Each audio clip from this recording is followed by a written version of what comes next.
सुप्रसिद्ध राजज्योतिषांत्रिक श्री माधव गुरुजी यांचा खास उपक्रम चिंतन, सत्संग आणि साधना. कैलास राणा शिवचंद्र मौळी, फणींद्र माथा मुकटी जळाळी, कारुण्य सिंधू भवदुःखहारी, तुझ वीण शंभो मज कोण तारी. शंभो शिव हर हर महादेव. श्री सच्चिदानंद सद्गुरू श्री साईनाथ महाराज की जय. ओम साईराम. सर्वप्रथम आपला सर्वांना ललिता पंचमीच्या हार्दिक शुभेच्छा. आज ललिता पंचमी आहे. नवरात्र अतिशय उत्साहात चालू आहे. शरद ऋतूमध्ये सुरू होणारे हे नवरात्र हे अतिशय आल्हाददायक आणि प्रत्येकाला ऊर्जा देणारं असतं. असं म्हणतात की ललिता पंचमीपासून ही ऊर्जा आणखीन वाढायला सुरुवात होते, हा उत्साह आणखीन वाढायला सुरुवात होतो आणि तो उत्साह, ती ऊर्जा आपल्या सगळ्यांमध्ये पूर्णपणे समाविष्ट झालेली आपल्याला दिसत आहे.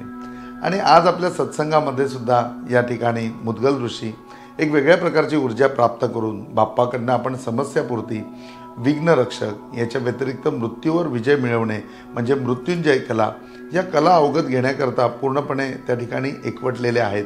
आणि ते एकवटलेले असताना त्या सगळ्या गोष्टींमध्ये, त्या सगळ्या बाप्पांनी सांगितलेल्या प्रत्येक गुणांमध्ये कुठे ना कुठे चिंतन करून ते आणखीन सोप्या पद्धतीने मानवजातीच्या कल्याणाकरता, उद्धाराकरता या सगळ्या कला बाप्पाच्या द्यायच्यात म्हणजे. आणि त्या विचारांमध्ये कुठेतरी काहीतरी लिहून ठेवत असताना आणि त्या ठिकाणी संपूर्ण परिसराचाही एक प्रकारचा आनंद घेत असताना बाप्पा त्या ठिकाणी प्रगट झाला. आज कुठला तरी एक मोठा वृक्ष आहे, ज्या मोठ्या वृक्षाच्या खाली बाप्पा निवांतपणे बसलेला आहे आणि मुद्गल ऋषी त्या ठिकाणी आहेत.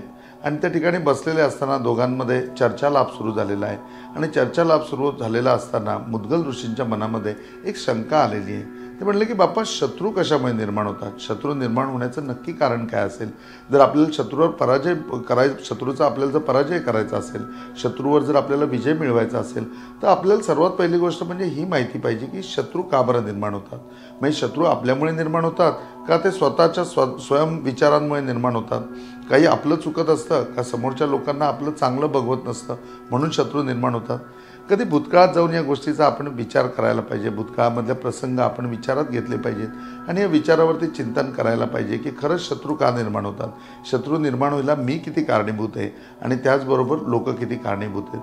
आपल्याकडे एक गुण कायम असतो की आपण प्रत्येक वेळेला समोरच्याकडे बोट दाखवत असतो, परंतु समोरच्याकडे बोट दाखवत असताना आपण स्वतःला आरशामध्ये कधीच बघत नाही. आणि हाच इथे आपल्यामध्ये मोठा फरक असतो. आणि कधीकधी असं असेल सुद्धा की 90% आम्ही जबाबदार असू, 10% परिस्थिती जबाबदार असेल किंवा समोरची व्यक्ती जबाबदार असेल, काहीतरी याच्यामधलं गणित असेल. कधी 90% तिकडे असेल पण 10% का होईना माझ्याकडे असतीलच म्हणजे. आणि मग अशा सगळ्या स्वरूपामध्ये शत्रू का बनतात हा विषय बाप्पाला या ठिकाणी मुद्गल ऋषी विचारतात. त्यावेळेला मुद्गल ऋषींकडे बघून बाप्पा हसला आणि बाप्पा म्हणला की या सर्वाचं महत्त्वाचं कारण म्हणजे भेद आहे. तुझ्यामध्ये भेद आहे, या विषयी तुला माहिती आहे का? त्यावेळेला म्हणले की भेद म्हणजे बाप्पा नक्की तुम्हाला काय म्हणायचं आहे? तर म्हणले भेदाचा तुला अर्थ काय माहिती आहे तो मुद्गल आम्हाला पहिले सांग. त्यावेळेला मुद्गल ऋषींनी आपल्या सर्वसामान्यांप्रमाणे भेदाचा अर्थ सांगितला. ते म्हणले भेदाचा अर्थ म्हणजे की मला हा समजतो की दोन्हीमधला फरक, एखाद्या गोष्टीमध्ये आपण दोन्हीमध्ये केलेला विग्रह म्हणजे त्या दोघांमध्ये केलेला फरक म्हणजेच बाप्पा भेद नाही का? त्याला बाप्पा म्हणला की अगदी बरोबर आहे, मुद्गला भेदसुद्धा आहे आणि भेद एकूण 12 प्रकारचे आहेत, म्हणजे 12 प्रकारचे भेद आहेत.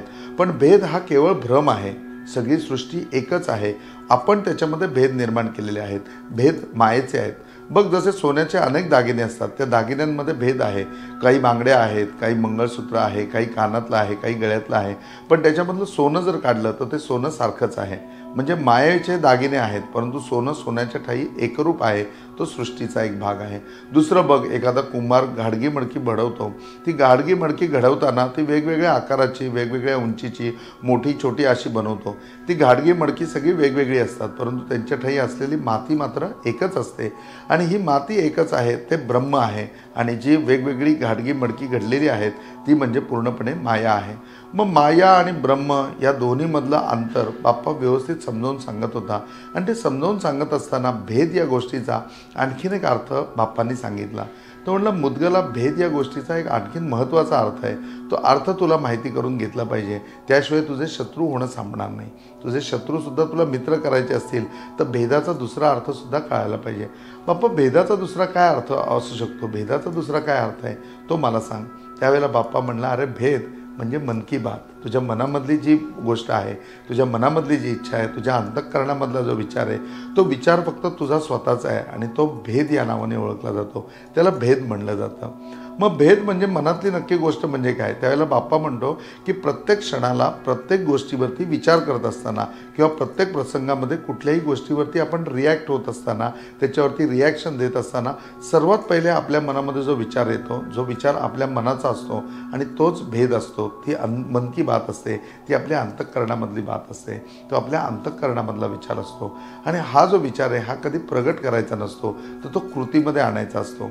आपल्याकडे नेहमी चूक होते की आपण मनातली गोष्ट कधीच करत नाही, आपल्या मनातली गोष्ट आपण कधीच करण्याचा प्रयत्न करत नाही आणि जनसमुदाय लोक जसं म्हणतात त्याप्रमाणे वागतो किंवा परिस्थिती जशी आपल्याला करायला लावते त्याप्रमाणे आपण करतो. पण आपण मन की बात करायला पाहिजे, आपल्या मनामधली जी बात आहे ती कृतीमध्ये उतरवायला पाहिजे, ती सांगायला पण नाही पाहिजे. मग बाप्पा या भेद हा विषय जसा फरक हा दोन्हीमधला बाप्पांनी सांगितला, तसा भेदाचा हाही अर्थ बाप्पांनी सांगितला की भेद म्हणजे आपली मन की बात. मग हे सगळ्या दोघांमध्ये त्याच्यामध्ये भेद नक्की कसा आहे, मन की बात कशी आहे आणि भेद म्हणजे दोघांमधला फरक कसा आहे, विग्रह कसा आहे, ह्या सगळ्या गोष्टी एकमेकांमध्ये पूर्णपणे चर्चालाभ सुरू झाला आणि बाप्पा एक एक करून ती पूर्णपणे समजावून लागला. आता आपल्याला या ठिकाणी समजावून घेताना आहे ना, बाप्पाचा हा जो दुसरा अर्थ आहे की भेद म्हणजे मन की बात, त्याच्यावरती एक सुंदर भजन आहे आणि भजन असं सांगतं, जिस भजन में राम का नाम न हो उस भजन को गाना न चाहिए. पत्नी कितनी प्यारी हो, पत्नी कितनी प्यारी हो उसे भेद बताना न चाहिए. म्हणजे पत्नी कितीही प्रेमळ असेल, कितीही आपल्याला ती प्यारी असेल, तरीसुद्धा आपल्या मनातली बात जी आहे, आपल्या मनामध्ये जी आपल्या अंतःकरणामध्ये जी गोष्ट आहे ती तिलासुद्धा सांगायला नाही पाहिजे. ती तिच्या बाबतीतली असो किंवा नसो, ती कृतीमध्ये उतरली पाहिजे. तिला सांगायला नाही पाहिजे म्हणजे पत्नी आपली अर्धांगिनी आहे, पण तिच्यापासून सुद्धा मनातली गोष्ट ही व्यक्त करायला नाही पाहिजे, तर कृतीमध्ये आणून दाखवायला पाहिजे. हे भजनसुद्धा आपल्याला सांगतं. मग ह्या सगळ्या विचारांमध्ये, ह्या सगळ्या प्रत्येक गोष्टींमध्ये समजावून सांगत असताना बाप्पा अनेक उत्तम उदाहरणांनी मुद्गल ऋषींना ते समजावून सांगत होता. आणि ते समजावून घेत असताना आज आपण जाणार आहोत आपल्या आवडत्या नेतृत्वाकडे, आपल्या लाडक्या शिवाजी महाराजांकडे. आज ही भेद ही कथा समजून घेण्याकरता आपल्याला शिवाजी महाराजांकडे जायचं आहे आणि छत्रपती शिवाजी महाराजांचा दरबार भरलेला आहे आणि त्या दरबारामध्ये आज एक कुंभार आलेला आहे आणि कुंभार त्या ठिकाणी येतो आणि कुंभार राजांना विचारतो की राजा, दरबारामध्ये मी आलेलो आहे, माझं गारणं आहे की आम्ही राहायचं की नाही गडावर, का निघून जायचं. राजांना हा प्रश्न विचारल्यानंतर अतिशय एक प्रकारचा थरकाप भरला. ते म्हणले की अरे असं का विचारतोयस तू, तुला कुठलं असं दुःख आहे की ज्या दुःखामुळे तुला गड सोडून जावं असं वाटतोय. त्यावेळेला तो म्हणला की असं आहे की गडाच्या खालीच म्हणजे पायथ्याशीच माझं आपलं घाडगी मडक्याचं दुकान आहे, मी कुंभार आहे, मी त्या ठिकाणी घाडकी मडकी घुडवतो आणि ती सगळी घडवलेली मडकी रांजण माझ्या दुकानामध्ये लावलेले असतात. रोज गडावरनं 2 दगड येतात आणि त्या दगडामधला एक दगड जो आहे तो नेमका पायथ्याशी येतो आणि तो पूर्णपणे 1-2 मडकी तरी फोडतो. इतके दिवस मडक्यांपर्यंत विषय चाललेला होता, तोवर मी कधीच आलो नाही, परंतु काल तो दगड माझ्या मुलीला लागला आणि माझ्या मुलीला जखम झाली. जर अशा प्रकारचं होत असेल तर बाप्पा देव या ठिकाणी महाराज मी राहू शकत नाही, राजे मी राहू शकत नाही, मला गड सोडून जावं लागेल. आता हे त्यांचं म्हणणं ऐकल्यानंतर शिवाजी महाराजांनी लगेच एक हात केला. तो हात केल्यानंतर प्रधान त्यांच्याजवळ आला आणि प्रधानांनी सांगितलं की संभाजी महाराज आणि त्यांचा मित्र असे दोघेजण रोज त्या ठिकाणी स्पर्धा लावत असतात, दोघंजणं रोज एक खेळ खेळत असतात की कुणाचा दगड लांब जाईल आणि मग त्याच्यामध्ये जो दगड मारला जातो तो दगड याला लागतोय आणि त्या दगडामुळे हे सगळं रामायण घडतंय. तो सांगतोय ती तक्रार त्याची बरोबर आहे. रोज 2 दगड म्हणजे की हे 2 मित्र रोज ही स्पर्धा करत असतात. लगेच महाराजांनी आदेश काढले की संभाजी महाराजांना तातडीने या ठिकाणी घेऊन या आणि त्यांच्या मित्रालाही घेऊन या. त्याप्रमाणे त्या ठिकाणी निरोप गेला. आता संभाजी महाराज त्यावेळेला लहान होते आणि त्याप्रमाणे ते खेळ खेळत होते त्यांच्या मित्राबरोबर आणि मित्राबरोबर खेळ खेळत असताना बोलवलेलं आहे, दरबारामध्ये बोलवलेलं आहे, त्या रीतिरिवाजामध्ये आणि दरवाजे म्हणजे की दरबाराच्या परंपरेमध्ये, दरबाराच्या नियमामध्ये संभाजी महाराज आतमध्ये प्रगट झाले. त्यांचा मित्र खूप घाबरत होता, तो थरथर कापत होता. महाराजांना मुजरा केला आणि संभाजी महाराज उभे राहिले. संभाजी महाराज उभे राहिल्याच्या नंतर त्यांना तक्रार सांगण्यात आली की हा कुंभार पायथ्याची असतो किल्ल्याच्या आणि तो वरती आलेला आहे आणि त्याची अशी तक्रार आहे की रोज 2 दगड येतात, त्याच्यापैकी एक दगड येतो तो मडकी फुटतो. काल त्याचा दगड जो आहे जो खाली आलेला तो त्याच्या मुलीला लागलेला आहे आणि त्याच्यामुळे त्याची मुलगी जखमी झालेली आहे. आणि आता तो माणूस असा विचारतोय की आम्ही गडावर राहायचं की नाही, का आम्ही इकडनं निघून जायचं. ह्याचा जबाबदार कोण हे विचारण्याकरता तुम्हाला या ठिकाणी बोलवलेलं आहे. हा सगळा प्रकार ऐकल्यानंतर संभाजी महाराजांचा मित्र आहे तो मित्रप्रेमाने एकदम जागृत होऊन उठला आणि तो म्हणला की महाराज, जो दगड लागतो तो दगड माझा आहे. आम्ही रोज दोघंजण स्पर्धा करतो, मी रोज दगड फेकून मारतो आणि तो दगड या माणसाला कदाचित काल त्याच्या मुलीला लागला असेल किंवा त्याच दगडाने ती मडकी फुटली असेल. तुम्ही जे काही त्याचं आहे त्याचं मला शासन करा, तुम्ही जी काही शिक्षा द्याल ती शिक्षा मी भोगायला तयार आहे. शिवाजी महाराजांनी त्याच वेळेला शिक्षा सांगितली की 2 आसूड याची म्हणजे 2 आसूडाचे फटके ही याची शिक्षा आहे आणि शिक्षा संभाजी महाराजांना देण्यात यावी. संभाजी महाराजांना देण्यात यावी म्हटल्यानंतर प्रधानजी म्हणले, अहो पण संभाजी महाराजांचा गुन्हा काय, त्यांना कशाबद्दल आपण 2 आसूडाचे फटके द्यायचे. त्याच्यावर म्हणले, संभाजी महाराजांचा गुन्हा काय हे तुम्हाला सुद्धा माहिती आहे की 2 दगडं ही जरी मारली गेली असली तरी एकच दगड त्या ठिकाणी पोचतोय.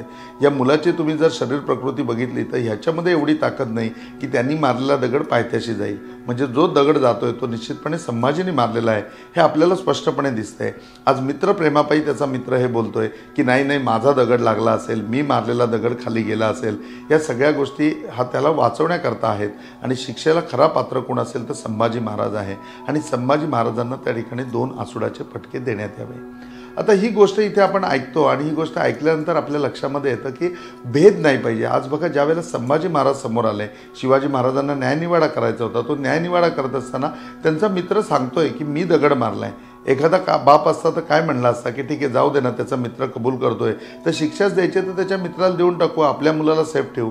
परंतु तसं न करता शिवाजी महाराजांनी कुठलाही भेद केला नाही की आज त्याचा मित्र जरी असला तरी तो गडावरचाच कुठल्या तरी सैनिकाचा मुलगा असेल, कुठल्या तरी सेनापतीचा मुलगा असेल, मग त्याचा मुलगा माझ्या मुलाच्या समानच आहे. आणि खरं काय आहे, सत्य काय आहे तर संभाजीने मारलेला दगड आहे.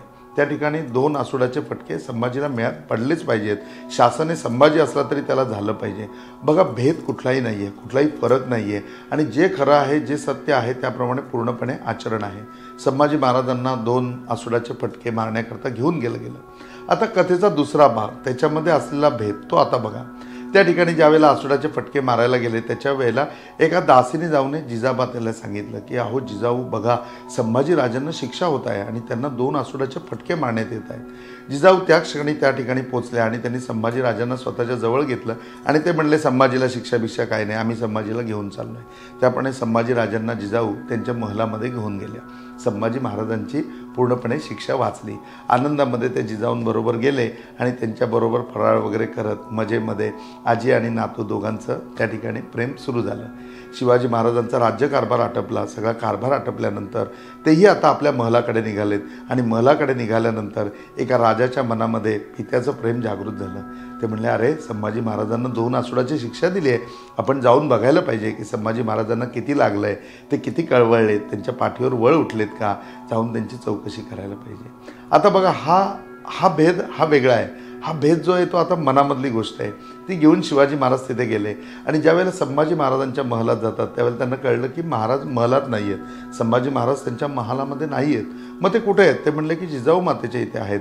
म्हणून ते तातडीने जिजाऊ मातेच्या इथे जातात आणि जाता जाता त्यांना हे कळतं की जिजाऊ मातेने त्यांना शिक्षा होऊन दिली नाही. तिने त्यांना स्वतःच्या पदराखाली घेतलं आणि त्यांना घेऊन गेल्या आणि म्हणाला, संभाजीला कुठल्याही प्रकारची शिक्षा नाही. आता शिवाजी महाराजांमधलाच पिता, शिवाजी महाराजांमधलाच पुत्र पुन्हा जागृत होतो आणि त्यांना वाटतं काय जिजामाता काय करतायत, काळानुरूप काय बदलतायत. आमच्या वेळेला तर आम्हाला स्वतःच्या हाताने 4-4 आसूडाचे फटके मारलेत आणि इथे 2 आसूडाचे फटके शिक्षा केलेली असताना, एक राजा म्हणून मी त्या ठिकाणी बोललेलो असताना, मी शिक्षा दिलेली असताना यांना काय अधिकार आहे की त्यांनी संभाजी महाराजांना घेऊन जावं. त्यामुळे थोडासा रागसुद्धा या ठिकाणी उत्पन्न झालेला आहे. या गोष्टीचा राग की मला 4 आसूडाचे फटके संभाजीच्या वयाचा असताना जिजामातेने स्वतः मारलेत आणि आज 2 आसूडाचे फटके जर मारायचे आहेत संभाजीला तर त्याला त्या ठिकाणी न्यायनिवाडा होत नाही, तर त्याला मायेने बाजूला घेतलं जात आहे. हळूहळू शिवाजी महाराज जिजाऊंच्या महलामध्ये पोचले. जिजाऊ बसलेल्या होत्या आणि समोर जिजाऊंच्या गेल्यानंतर शिवाजी महाराज ताडकन बोलले, अहो तुम्हाला काही समजतं का, संभाजीला जर आम्ही शिक्षा केली तर त्याला काहीतरी कारण आहे, तुम्ही कारण समजावून घ्यायचं. 2 आसूडाचे फटके पडून द्यायचे. वेळ प्रसंग आला त्यावेळेला संभाजीच्या वयाचे आम्ही होतो. मातोश्री तुम्ही 4-4 आसूडाचे फटके आमच्या पाठीवर स्वतःच्या हाताने ओढलेले आहेत. शिवाजी महाराजांचं एवढं संभाषण झालं, जिजाऊ शांत होत्या. शांतपणे त्यांनी शिवाजी महाराजांच्या नजरेला नजर दिली आणि म्हणल्या, हो, आसुडाचे 4 फटके आम्ही तुम्हाला मारलेले आहेत, पण त्याच्या पुढचं राजे तुम्हाला आठवत असेल तर आईच्या मायेने लगेचच तुम्हाला जवळ घेतलेलं आहे, आमच्या कुशीमध्ये घेतलेलं आहे, आमच्या पदराखाली घेतलेलं आहे. आज तुम्हाला आसुडाचे 4 फटके जे मारलेले होते ते सहन करण्याची ताकद तुमच्या आईमुळे होती, तुमच्या आईच्या कुशीमुळे होती, तुमच्या आईच्या पदरामुळे होती. संभाजी महाराजांना शिक्षा देताना 2 आसुडाचे फटके देताना, ही शिक्षा सुनावताना तुमच्या हे लक्षात यायला पाहिजे होतं की संभाजीला आई नाही आहे.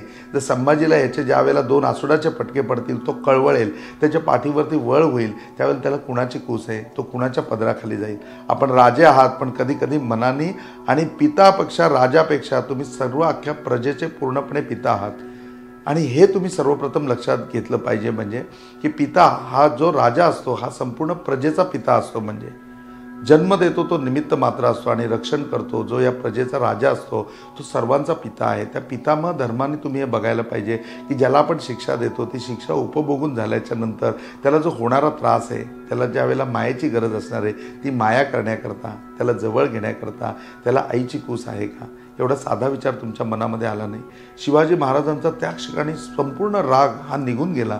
त्यांनी जिजाऊ मातेचे पाय धरले आणि सांगितलं की माते, हे मला का कळलं नाही. त्यावेळेला जिजाऊ मातेने शांतपणे त्यांना सांगितलं, शिवाजी महाराज हा भेद आहे. मग भेद म्हणजे कसा भेद, हाच प्रश्न शिवाजी महाराजांनी विचारला.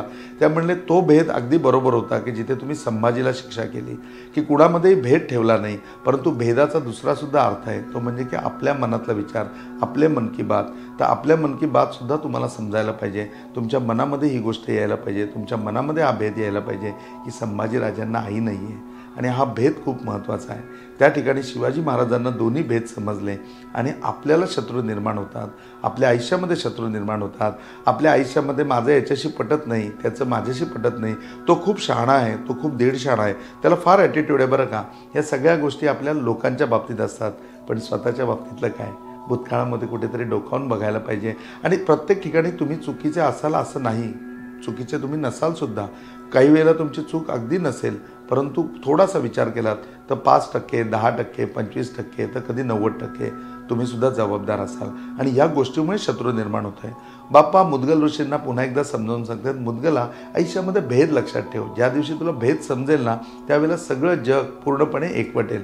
आणि भेद ही गोष्ट अशी आहे, म्हणजे मन की बात ही अशी आहे की जी कुणाकडे प्रस्तुत करायची नाही आहे, ती कुणाला सांगायची नाही आहे, तर ती कृतीमध्ये उतरायची, ती करून दाखवायची. जी जिजामातेने करून दाखवली. त्यांनी संभाजीराजांना घेऊन गेले आणि शिवाजी महाराजांना तीच भेद मन की बात की त्यांनी त्या ठिकाणी 2 आसुडाची शिक्षा दिली. ही गोष्ट इथे संपते, परंतु इथे गोष्ट संपून सत्संग चालू होतो. आमच्या आयुष्यामध्ये सुद्धा मन की बात आहे, आमच्या आयुष्यामध्ये सुद्धा भेद आहे. भेद आमच्याही आयुष्यात 2 अर्थाने आहे. काही वेळेला त्या भेदभाव करण्यामध्ये आम्ही अनेक शत्रू निर्माण करतो आणि कधी कधी मन की बात आम्ही लगेच प्रस्तुत केल्यामुळे सुद्धा अनेक शत्रू निर्माण करतो. आणि हे शत्रू आपल्याला संपवायचे आहेत, शत्रूवर जय मिळवायचा आहे, शत्रूवरती विजय मिळवायचा आहे, म्हणजे शत्रूमध्ये परिवर्तन घडवायचं आहे. आयुष्यामध्ये परिवर्तन खूप महत्त्वाचं आहे आणि हे परिवर्तन आपल्याला समजलं पाहिजे. हे परिवर्तन ज्या वेळेला आपण अंगीकार करू, ह्या परिवर्तन ज्या वेळेला आमच्यामध्ये अंगीभूत होईल, त्यावेळेला निश्चितपणे आम्ही सार्वभौम्य होऊ. सगळे आमचे मित्र असतील आणि कुणाशीही आमचं वैर नसेल, कोणीही आमचा शत्रू नसेल. एखाद्याच्या मनामध्ये आमच्याबद्दल शत्रुत्व जरी असेल ना, तरी आम्ही इतके विशाल झालेलो असू की त्या शत्रुत्व त्याच्यापुढे टिकूनच राहणार नाही. तर मग या वृत्तीचा आणि या भेदाचा पूर्णपणे विचार करूया, कुठेतरी चिंतन करूया आणि या दोन्ही अर्थानाचा भेद आमच्या हृदयामध्ये सामावून घेऊया, अंतर्भूत करूया आणि अंगीभूत करून याचा पूर्णपणे आयुष्यामध्ये वापर करूया. आज इथेच थांबूया. ओम साईराम.